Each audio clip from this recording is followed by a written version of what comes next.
Hello friends, स्वागत है आपका एक नई वीडियो। तो आज हम बात करने वाले हैं एक नए ऐप के बारे में। इसका नाम है ईएस क्लाउड। तो देखते हैं एरास्वेप क्लाउड है क्या। तो दोस्तों बेसिकली एरास्वेप क्लाउड है क्या है।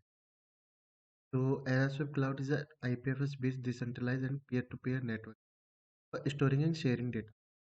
तो बेसिकली ये क्या है, समथिंग हम कह सकते हैं कि ये एक decentralize and distributed Google drive है जिसमें हम अपनी फाइल स्टोर कर सकते हैं। इसका बेनिफिट क्या है? सबसे बड़ी बात कि है ना, जो सेंट्रल अथॉरिटी है वो नहीं है। आइए देखते हैं इसके बारे में। तो भाई, तो सबसे पहला सवाल यही आता है कि हमको एरास्वेप क्लाउड क्यों यूज करना है। तो जैसे इसमें लिखे हुए हैं काफी points. User buy and sell used storing using network cryptography. तो हम ईएस का यूज करके स्टोरेज बाय भी कर सकते हैं, और अगर हम स्टोरेज है तो हम as a host IPFS network जो है एरास्वेप का प्राइवेट नेटवर्क उसको ज्वाइन भी कर, तो उससे हमारी कुछ इनकम भी हो जाए। All data store by dApps on Era Swap will be store on case cloud. हाँ, तो इसका ये भी एक बहुत बड़ा पॉइंट है कि जितने भी एग्जिस्टिंग डेप्स हैं जो कि एरास्वेप नेटवर्क में है, उस सब की जो डाटा है जो कि स्टोर होते हैं, लाइक कोई इमेजेस है या कोई बड़ा डॉक्यूमेंटेड डेटा है, वो सारा अभी एरास्वेप का ईएस क्लाउड पे स्टोर होता है। तो अगर हम एज अ होस्ट इसको ज्वाइन करते हैं तो एक काफ़ी ट्रांसपेरेंसी आती है एरास्वेप के थ्रू के पर्पज से कि हम सारा डेटा देख सकते हैं कि एरास्वेप में क्या क्या डेटा है और कुछ भी मैनिपुलेट नहीं होता है।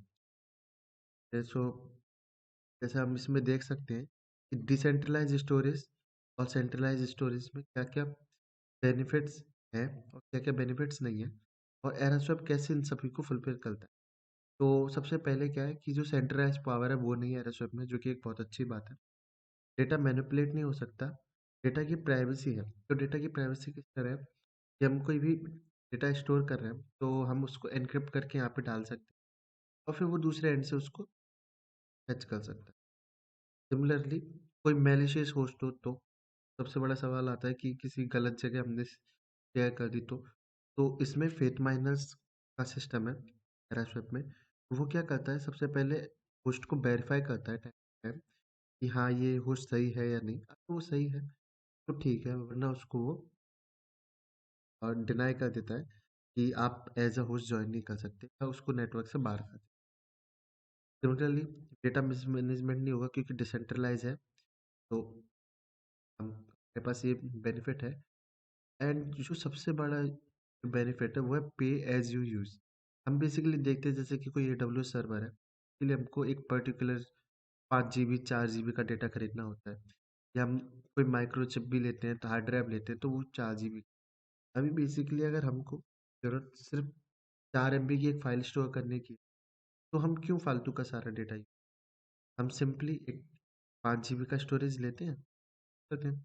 सबसे अच्छा तरीका क्या है कि हमको अगर एक फाइल सेव करनी है तो एरास्वेप पे आइए, एक फाइल का एक एरास्वेप पे कीजिए, और 1 मंथ के लिए उसके लिए वो तुम्हारे आपकी फाइल है वो वैलिड हो जाएगी। Let's see how it work. तो जैसे मैंने पहले डिस्कस कर चुका हूँ, इसके 2 कंपोनेंट्स हैं, एक होस्टिंग पार्ट एंड एक रेंटर पार्ट। तो होस्टिंग क्या करता है, होस्टिंग अपनी स्टोरेज प्रोवाइड करता है एज अ आईपीएफएस नोड, और जो रेंटर होता है वो उसमें अपनी फाइल्स स्टोर कर सकता है जितना पे एज ही गो। लाइक अगर उसको 2 महीने के लिए फाइल रखती है तो वो 2 महीने का पे करे और उसको सिक्योरली रख सकता है। Let's see how can be join this as a host. तो जैसे कि मैं पहले ही बात कर चुका हूँ कि इसके 2 पार्ट हैं, join as a host and store our files. तो सबसे पहले बात करते हैं कि अगर हमको एज अ ज्वाइन करना है एज अ होस्ट तो कैसे करें। तो हम इसके लिए हमको क्या है, एक स्टोरेज चाहिए होगा जो कि जिसमें उबंटू ओएस हो, और हम उसमें सबसे पहले आईपीएफएस नेटवर्क सेट करें। तो हम इसके अलावा क्लाउड नेटवर्क भी यूज़ कर सकते हैं, जिसमें हम उबंटू ओएस इंस्टॉल करेंगे, कर सकते हैं। तो क्लाउड यूज़ करने का मेन पर्पज़ क्या है कि जो आईपीएफएस जो नेटवर्क है, वो 24/7 ओपन रहना चाहिए और वो ऐसा नहीं कि समथिंग लाइक बंद हो जाए। तो अगर आपके पास खुद का वो नेटवर्क ऐसा है या खुद का ऐसा सर्वर है जो कि 24/7 ओपन रह सकता है, तो आप उसको भी यूज़ कर सकते हैं। तो देखते हैं कैसे कैसे ये काम करता है। तो सबसे पहले हम EC2 मैं एग्ज़ाम्पल ले रहा हूँ AWS EC2 का। सबसे पहले हम एक EC2 का फ्री अकाउंट बनाते हैं AWS का। फिर उसके बाद हम इस उसमें एक नया इंस्टेंस क्रिएट करते हैं। बेसिकली हम इसमें सेलेक्ट करेंगे उबंटू सर्वर, जिससे कॉन्फ़िगरेशन में आसानी हो। आफ्टर दैट हमको प्लान क्रिएट करना है। तो जितना हम नहीं हम जनता को टारगेट कर सकते हैं, उसके अकॉर्डिंग हम अपना सर्वर यूज़ कर सकते हैं। अगर लगता है हमको कि हाँ, हम इतने कस्टमर्स को इतने जो हमारे मार्केट में इतनी हमारी वैल्यू ब्रांड वैल्यू इतनी है कि हमारे पास इतने लोग आ सकते हैं, तो बड़ा सर्वर ले लेंगे वरना छोटा सर्वर। तो हम उसके अकॉर्डिंगली अपना सर्वर क्रिएट करेंगे। तो ये यूज़र पे डिपेंड करता है कि वो कितना बड़ा सर्वर ले। फिर इसके बाद 4th स्टेप जो है, वो है आईपीएस जो नोड है, उसको कॉन्फ़िगर करना। उसके लिए एक फ़ाइल है, एक बैश कोड है ये, एप्रॉक्स 50 लाइन्स का एक कोड है। हमको सिंपली इसको कॉपी करना है और वहाँ पे पेस्ट कर देना है एडवांस सिस्टम में। तो ये क्या करेगा कि जब हमारा एक इंस्टेंस क्रिएट हो रहा होगा एडब्ल्यूएस में, उसके बाद जब रिबूट होगा, साथ-साथ ये जो बैश फ़ाइल है वो रन हो जाएगी।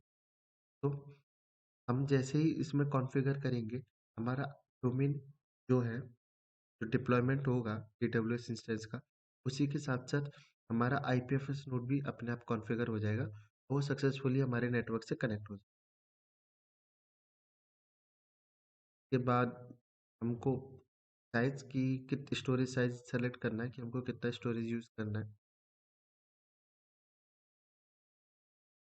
उसके बाद सबसे इम्पोर्टेंट कि हमको टीसीपी प्रोटोकॉल्स सेट करने होंगे कि हमको किस-किस पोर्ट पे क्या-क्या यूज़। तो एक आईपीएफएस का ब्रीफ आइडिया मैं दे देता हूँ। आईपीएफएस में 2 नोड्स होते हैं, एक 8080 एक एंड एक होता है 500। 8080 क्या करता है? बेसिकली ये गेटिंग फाइल होती है, जिसमें आप सारी फाइल्स फेच कर सकते हो एक हैश के थ्रू। और 5001 एक एपीआई है, टीसीपी है, कि तो आप काफ़ी सारी जो जेएस एपीआई करके जितनी भी एपीआई है आईपीएफएस में,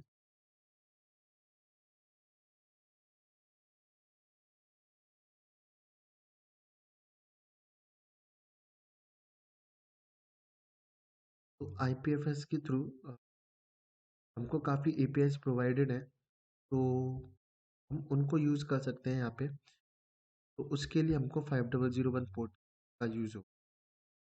इस तरह हमको ये सारे पोर्ट्स कॉन्फ़िगर करने हैं, ताकि ये फॉर और सारी पब्लिक के लिए ओपन हो जाए। आफ्टर दैट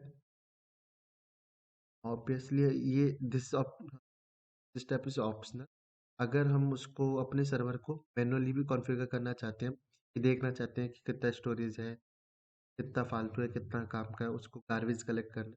वो सारी प्रोसेस करने के लिए हमको उसको अपने खुद के सर्वर पे चलाना होगा। उसके लिए हमको एक कीपीआर सिस्टम की ज़रूरत होगी, तो हम वो यूज़ कर लेंगे, या उसके अलावा हम पासवर्ड भी यूज़ के बाद ज एट एंड फाइनली हमारा जो इंस्टेंस होगा, वो आईपीएफएस नोड से कनेक्ट हो जाए। आफ्टर दैट हम जब इस तरह का कुछ हमको EC2 इंस्टेंस मिलेगा, तो बेसिकली हम देखेंगे कि ये जो है, वो इंस्टेंस का आईपी एड्रेस होता है।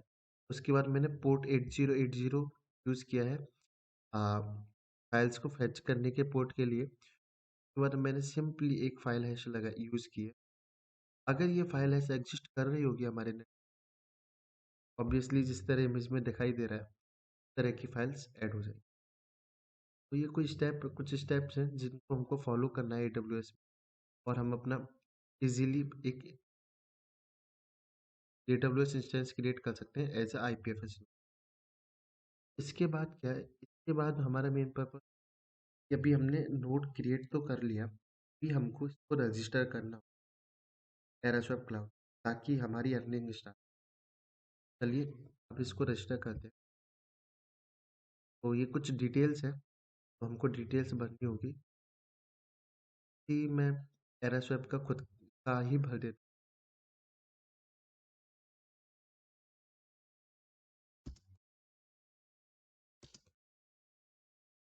टेरास्वेप IPFS क्लाउड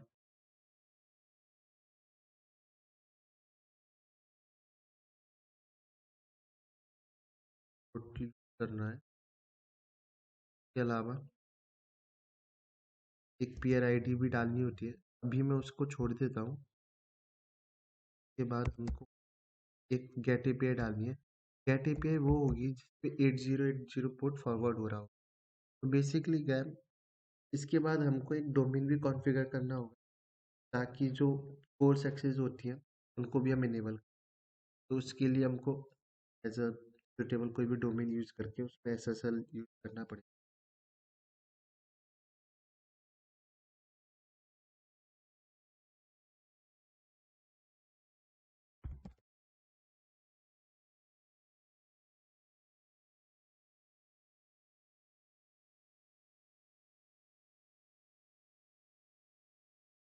एंड हम चाहें तो कुछ डिस्क्रिप्शन भी डाल सकते हैं, अभी उसकी ज़रूरत नहीं है। वो सबमिट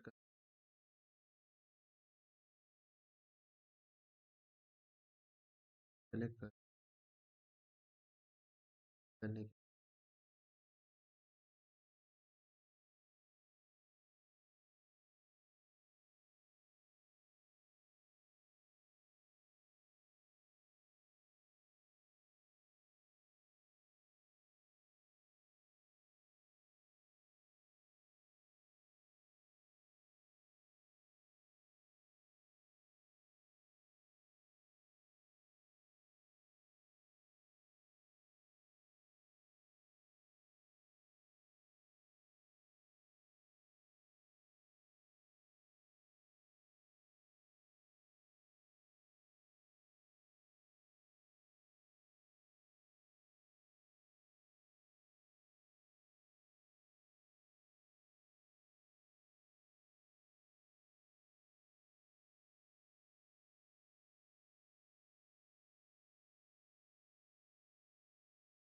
बस वेट कर ट्रांजेक्शन। और देखिए जैसे हमारी ये ट्रांजेक्शन डन हो चुकी है, इस ट्रांजेक्शन देख भी सकते हैं।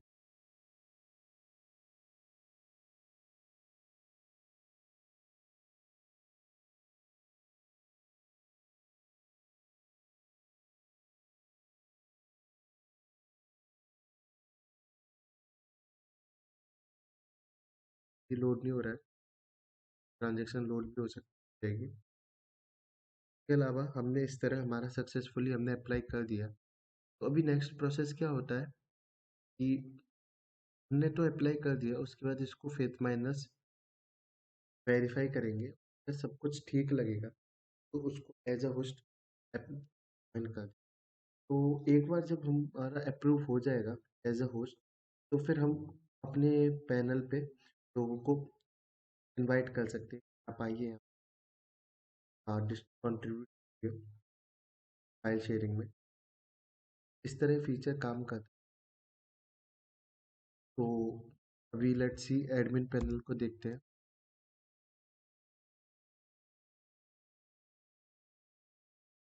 जैसे हम देख पा रहे हैं, तो एडमिन पैनल में कुछ रिक्वेस्ट आ रही हैं, अप्रूव्ड एंड नॉन अप्रूव्ड। अभी जैसे कि एडमिन ने ये रिक्वेस्ट अप्रूव कर दी है, जो कि अभी हम यूज़ कर रहे थे। के बाद हम देख सकते हैं कि ये कुछ डिस्क्रिप्शन जो हमने ऐड किया था वो ऐड हो चुका है।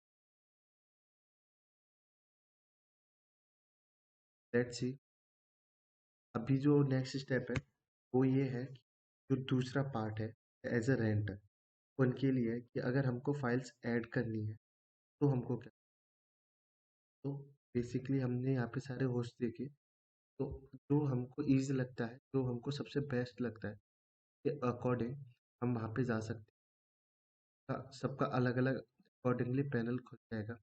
जैसे हम देख सकते हैं डिटेल्स इधर आ जाती है और हमारे पास फाइल अपलोड करने का, अपनी रिसेंट्स फाइल इधर में। तो अभी मैं देख सकता हूँ कि मैंने अभी कोई भी फाइल, अभी चलिए एक फाइल ऐड करते हैं।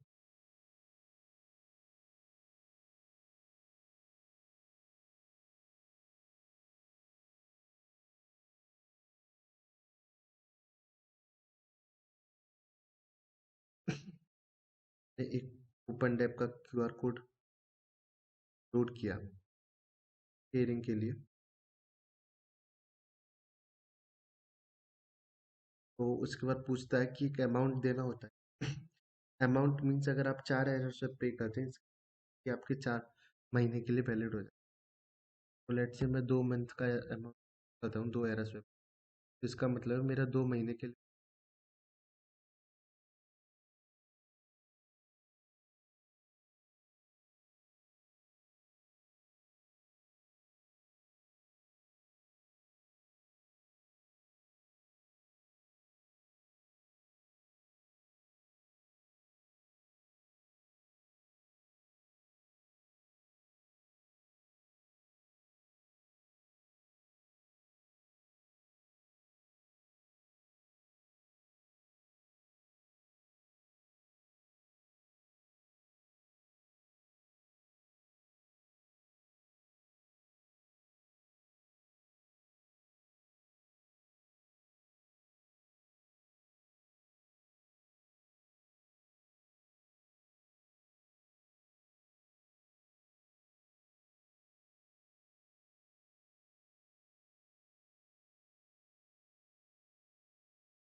तो जैसे हम देख सकते हैं कि ट्रांजैक्शन कंफर्म हो गई, तो इसका मतलब है कि जो फाइल है वो सक्सेसफुली ब्लॉकचेन में ऐड हो चुकी है। तो अगर मैं अभी देखूंगा रिसेंट फाइल, तो अभी जैसे मैंने 2 महीने के लिए ये किया है, तो ये वो फाइल है, जो कि मैंने 2 महीने के लिए यूज़ में कर रहा हूँ। चलिए इसको यूज़ कर देखते हैं। जैसे हम देख सकते हैं कि हमने जब ये इसको ओपन किया, तो हमको एक ये क्यूआर कोड मिला जो कि हमने अपलोड किया। अभी हम इस लिंक को किसी के साथ शेयर भी कर सकते हैं, ताकि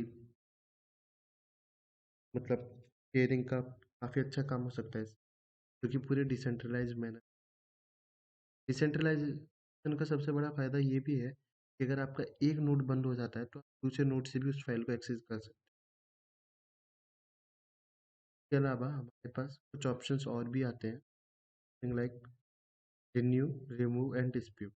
अगर आपको लगता है कि सर्विस काफ़ी अच्छी है और आपको फाइल की थोड़ी जो और टाइम तक ज़रूरत है, लेट्स से आपको 3 मार्च तक 23 मार्च की जगह 23 मई तक ज़रूरत है, आप इसको रिन्यू करा सकते हैं आगे आने वाले जितने कितने भी।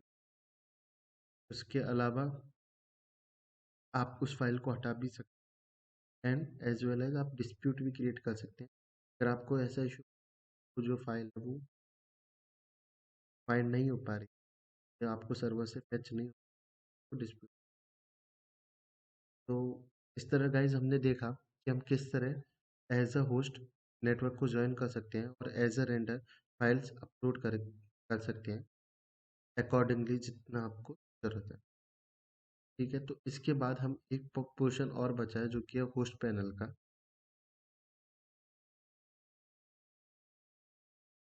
होस्ट पैनल क्या है? होस्ट पैनल समथिंग लाइक कि अगर मैं मैंने अपना मेरा खुद का एक होस्ट, तो मेरे को जो अर्निंग हुई है मैं एक बार मुझे ट्रैक भी तो करना चाहिए ना, एनालाइज कर सकते हैं कि कितनी फाइल्स हैं मेरे सर्वर पे। ये होस्टिंग पैनल है, हम सब कुछ एनालाइज कर, तो हम देख सकते हैं इसमें 2 फाइल्स हैं, इसमें हमारी इधर सारी डिटेल लेफ्ट साइड में सारी डिटेल्स आ जाती हैं। फिर एक अर्निंग पैनल है, उसके बाद एक्टिव फाइल्स पैनल। तो बेसिकली क्या है कि जब भी हम कोई भी चीज़ें अपलोड करते हैं, तो हमको कुछ एक पर्टिकुलर अर्निंग होती है, तो हम यहाँ पे देख पा रहे हैं कि एक अर्निंग हो रही है कुछ एरास्वैप, तो कि हमने इस मंथ इतना एरास्वैप अर्न किया है।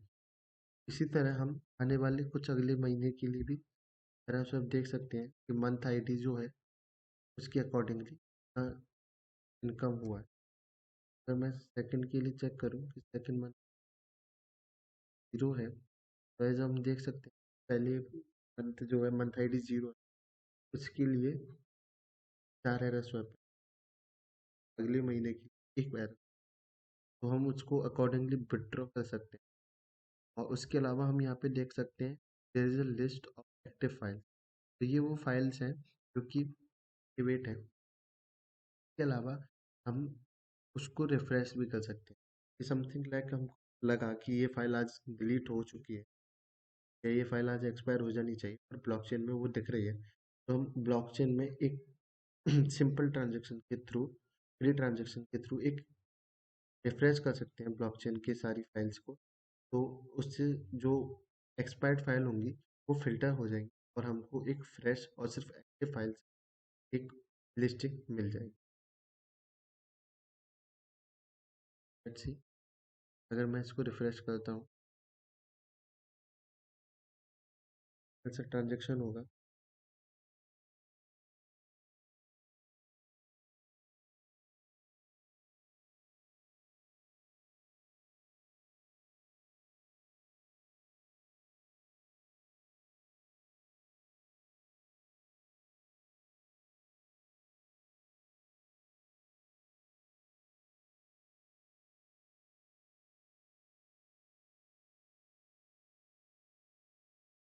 तो थोड़ा टाइम वेट करते हैं ट्रांज़ैक्शन होने का।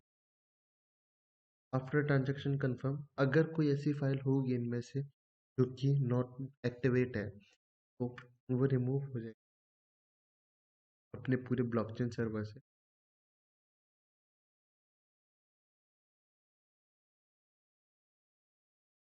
हो प्रोसेस हम देख सकते हैं, ट्रांजेक्शन कंफर्म, अभी कोई चेंजेस हुआ नहीं है, सारी दोनों फाइल्स एक्टिवेट है। इस तरह हम इस होस्ट पैनल को भी अकॉर्डिंगली एनालाइज कर सकते हैं। It for this guys, and या वन मोर थिंग, कि अगर हम देखना चाहें कि एडमिन पैनल किस तरह चीज़ें देखता है कि ये फाइल एग्जिस्ट कर रही है कि नहीं, सारे डिस्प्यूट्स को कैसे हैंडल करता है, तो यहाँ पे डिस्प्यूट पैनल है, उसमें हम देख सकते हैं कि डिस्प्यूट का स्टेटस होता है, कि स्टेटस भी सबसे पहले प्रोसेस्ड होगा। प्रोसेस्ड मीन्स कि आपका जो डिस्प्यूट है इन प्रोग्रेस में है और वो रिव्यू कर रहे हैं आपके फेथ माइनर्स। जब आफ्टर फेथ माइनर वो डिसाइड करेंगे कि जो आपका डिस्प्यूट है वो ठीक है कि नहीं। अगर वो ठीक है तो आपका डिस्प्यूट अप्रूव कर देंगे, वो जो अमाउंट है वो रिफंड हो जाएगा। और अगर वो डिस्प्यूट ठीक नहीं लगता,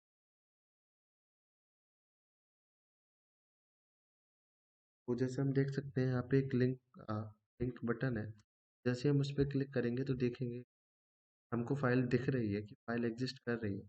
तो इसका मतलब है कि ये गलत है, ये डिस्प्यूट, कि मुझे फाइल नहीं दिख रही है, हम इसको सिंपली रिजेक्ट। इस तरह आज हमने इस वीडियो में देखा कि किस तरह एज अ होस्ट हम आईपीएफएस नेटवर्क को ज्वाइन कर सकते हैं, अर्निंग कर सकते हैं। इसके अलावा दूसरे पॉइंट पे देखा कि एज अ रेंडर किस तरह अपनी फाइल्स टाइम के अकॉर्डिंग आईपीएफएस नोड में सेव कर सकते हैं। This is it for guys for now. Stay tuned with us for further videos. Thank you.